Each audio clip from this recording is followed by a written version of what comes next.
Bhagavate Vasudevaya.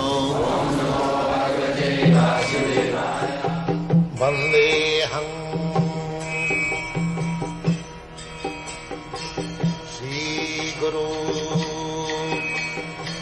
Shri Juta Padakamalam. The Lord being Purnam or all perfect, there is no chance of his becoming subjected to the laws of material nature.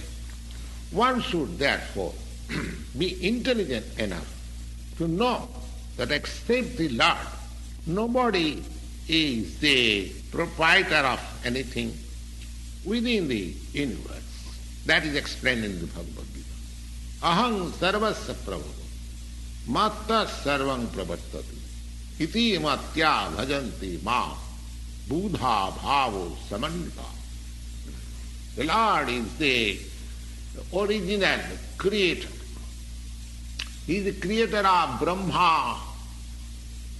He is the creator, that is also explained. He is the creator of Brahma. In the 11th chapter, the Lord is addressed as Prapitamaha, because Brahma is addressed as Pitamaha, the grandfather. But he is the creator of the grandfather also. So, nobody should claim to be the proprietor of anything, but he must accept things which are set aside by the Lord as his quota of maintenance. Now, there are many examples how we have to utilize the allotment of the Lord. That is also explained in the Bhagavad-gita. Arjuna, he decided in the beginning that he should not fight. That was his own contemplation. Arjuna said to the Lord that it was not possible for him to enjoy the kingdom after killing his own kinsmen. And that point of view was due to his conception of the body, because he was thinking that the body was himself, and the body, the relatives, his brothers, his nephews, his father-in-law or his grandfather, they were expansion of his body, and he was thinking in that way to satisfy his bodily demands. And the whole thing was spoken by the Lord just to change the view, and he agreed to work under the direction of the Lord, and he said, Karisi bachanam tava. Therefore, in this world, the human being is not meant for quarreling like the cats and dogs. They must be intelligent enough to realize the importance of the human life and refuse and to act like ordinary animals. A human being should realize the aim of human life. This direction is given in all the Vedic literature, and the essence is given in the Bhagavad-gita. The Vedic literature is meant for the human being and not for the cats and dogs. The cats and dogs can kill their eatable animals, and for that there is no question of sin or their part. But if a man kills an animal for the satisfaction of his uncontrolled taste, he must be responsible for breaking the laws of nature.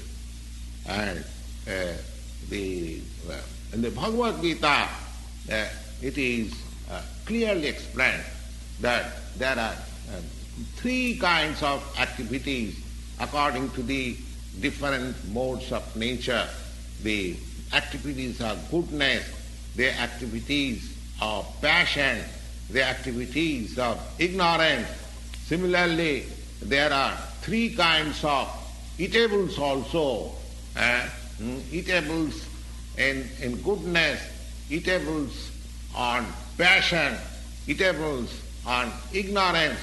They are all clearly described. And if we properly utilize the instructions of the Bhagavad-gita, then our whole life will become purified and ultimately we shall be able to reach the destination. Jadgatyana nivartanti tadhama paramam mama. That information is given in the Bhagavad-gita. That beyond this spiritual material sky, there is another spiritual sky that is called Sanatana sky. In this sky, this covered sky, we find everything temporary. It is manifested. It stays for some time, gives us some byproduct, and then it becomes dwindling and then vanishes. That is the law of this material world. You take this body, you take a fruit or anything, what is created here, it has got its annihilation at the end. So, beyond this temporary world, there is another world for which the information is there. The parastasmatu bhava anya. There is another nature which is eternal, sanatana, which is eternal. And the jiva, jiva is also described as sanatana. Mami mangsa jiva bhuta jiva loka sanatana. Sanatana. Sanatana means eternal. And the Lord is also described as Sanatana in the 11th chapter. So, because we have got intimate relation with the Lord, and we are all qualitatively one, the Sanatana Dham and the Sanatana Supreme Personality and the Sanatana living entities, they are on the same qualitatively plane. Therefore the whole target of Bhagavad-gita is to revive our Sanatana occupation. Sanatana, that is called Sanatana Dharma, or eternal occupation of the living entity. We are now temporarily engaged in different activities, and all these activities being purified. When we give up all these temporary activities, sarva dharman parityajya, and when we take up the activity as deserved by the Supreme Lord, that is called our pure life.